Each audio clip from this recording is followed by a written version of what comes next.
saat ini saya itu akan membuat gula tengah ya. Jadi sambil bercerita bagaimana sih sekarang itu prospektifnya ya, atau kondisi ketika kita itu dagang ya atau jualan, dan kira-kira potensi kedepannya seperti apa gitu ya.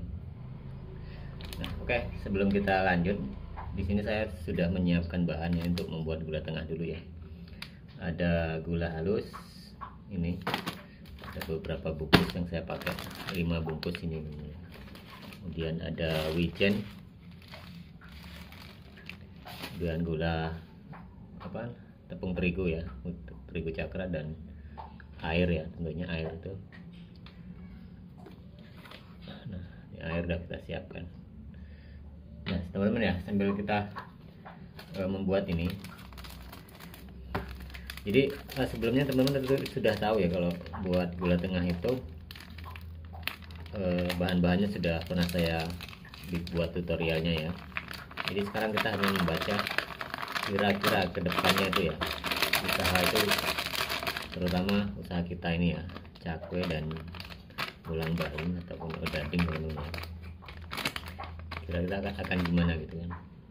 Jadi kalau dibanding dengan dulu teman-teman ya, dibanding dengan dulu itu sangat jauh sekali ya teman. Jadi semakin lama usaha itu sepertinya semakin berat gitu kan, karena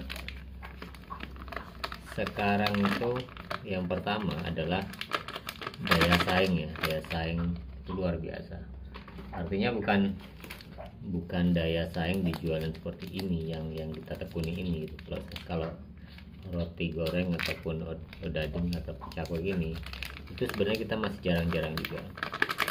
Cuma gitu kan, peluang usaha yang menggeser gitu kan, artinya tumbuhlah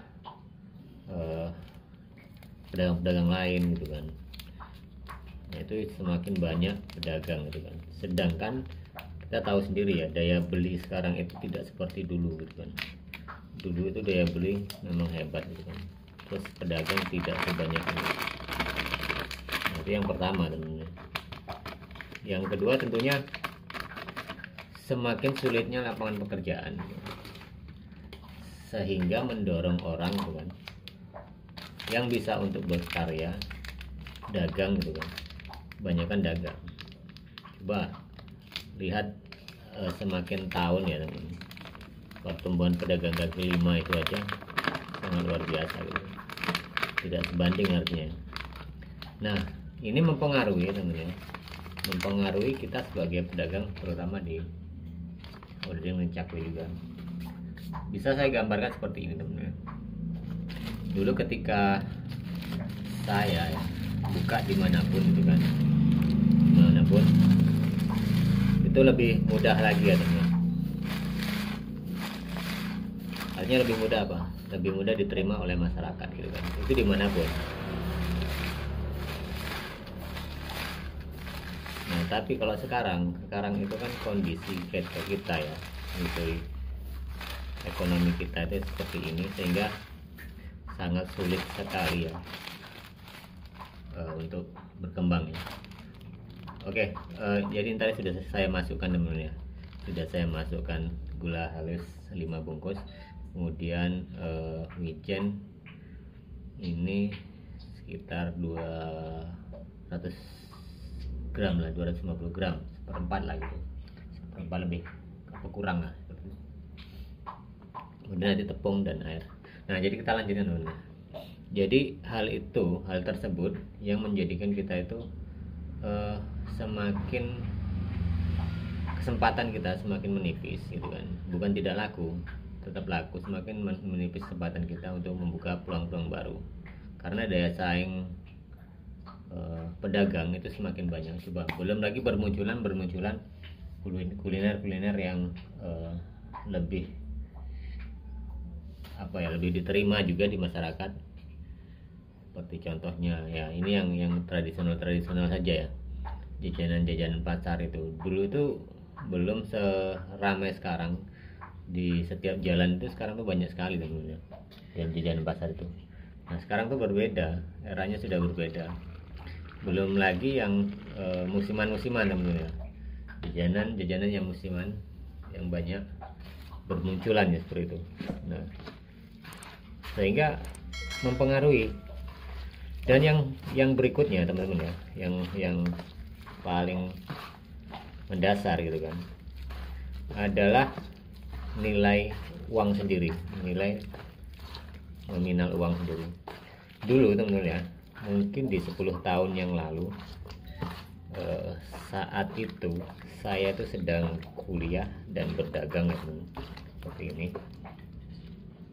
Jadi saya merasakan betul ya teman, pada saat itu kita memang ya jualan ini teman, jualan ini itu harganya masih murah teman, masih dulu waktu masih di Jogja itu masih harga 600 ya per potong gitu kan, walaupun sekarang 1000, tapi nilainya gitu loh teman, nilainya uang 600 zaman segitu gitu kan.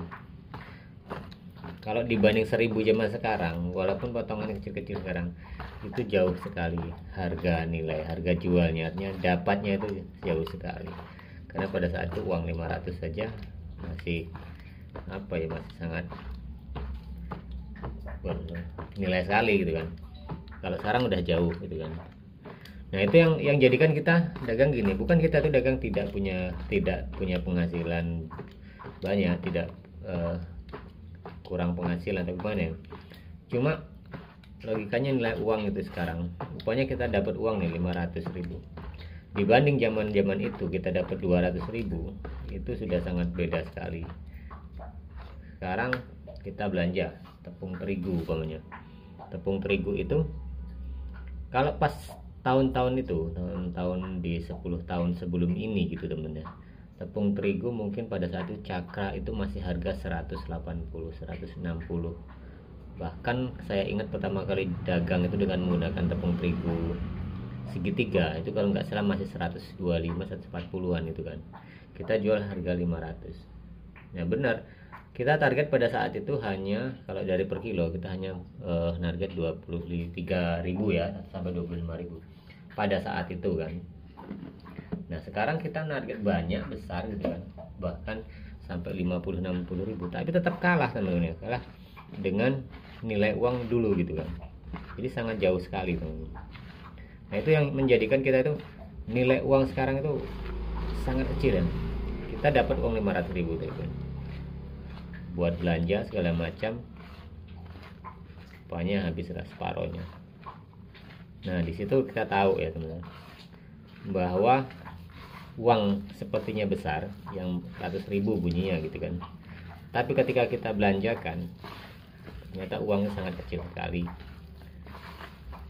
Apalagi kalau kita ya teman-teman, kita itu jadi pedagang, modal kan hanya ngontrak semua ya, tempat tinggal kita ngontrak, kemudian tempat jualan ngontrak, sehingga dibagi-bagi. Nah walaupun kita bunyinya itu setiap hari omset 500.000, dengan pengeluaran seperti itu sangat minim sekali tuh, dibanding dulu misalnya. Dulu kita dagang pokoknya dapat 300, 200 sekian gitu kan, tetapi masih dengan nilai uang lebih tinggi, kemudian harga barang itu masih relatif lebih murah ya, jadi kerasa gitu kan. Jadi kita ibaratnya bisa nyimpan uang 20, 30 atau 50.000 pada saat itu masih lumayan.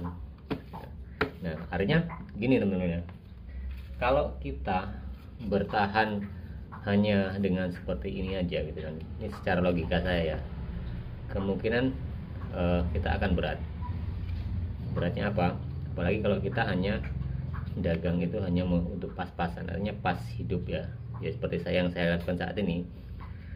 Saya dulu orangnya senang sekali berspekulasi teman-teman, jadi nggak mau diam gitu. Artinya kalau sudah buka kayak gini, bagaimana caranya buka cabang minimal 2, 3 seperti itu di setiap daerah. Cuma di akhir-akhir ini saya tuh sudah merasa titik lemahnya gitu kan.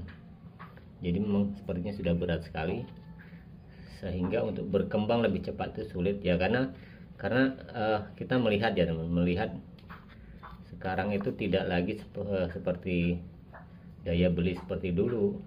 Ya, artinya semangat kita itu melihat trennya kan, trennya itu berkurang, nggak seperti dulu. Sehingga kalau usaha itu kita pikir terus ya, selalu berpikir bagaimana caranya bisa bertahan saja kan, tidak langsung berpikir bagaimana cara usaha itu langsung berkembang gitu kan.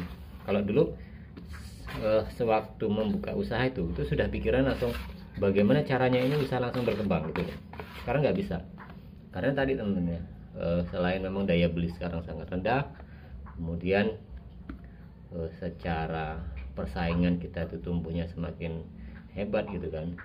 Ya tadi bukan hanya pedagang gini aja, seluruh pedagang itu kan. Bisa bayangkan teman-teman ya, kalau umpama ya teman-teman, kalau diminta itu jangan bertahan aja seperti ini di tahun ke tahun berikutnya, kita itu akan sangat berat kalau kita hanya sebagai pedagang kelima saja. Kalau tidak kita berspekulasi, ya mudah-mudahan ekonomi kita semakin baik ya teman-teman. Nah jadi itu teman-teman, dari cerita jadi bagaimana perbandingan usaha-usaha dulu ya dengan sekarang, dengan saat ini. Oke teman, ini gula halusnya tadi gula tengah jadi teman ya. Jadi buat gula tengah ini 2 hari sebenarnya teman ya. Jadi 1 kilo tepung terigu, tapi gula halusnya 1,4 kilo dan wijennya kira-kira 2 on lebih lah gitu kan. Udah jadi, tinggal dipakai besok. Oke teman-teman ya, itu sekilas sharing kita saja. Mudah-mudahan ini sedikit bisa menambah menambah pengetahuan saja teman-teman. Dan saya tidak menjadikan suatu hal yang pesimis buat teman-teman semua, apalagi yang baru merintis. Tetap kita harus menjalani rutinitas, berkarya sesuai kemampuan kita. Ya pasti suatu saat akan menemukan jalan yang terbaik gitu kan, dan menemukan titik di mana majunya kita, dan kita lebih hati-hati ke depan. Oke, terima kasih. Kita berjumpa lagi ya teman-teman di video-video berikutnya.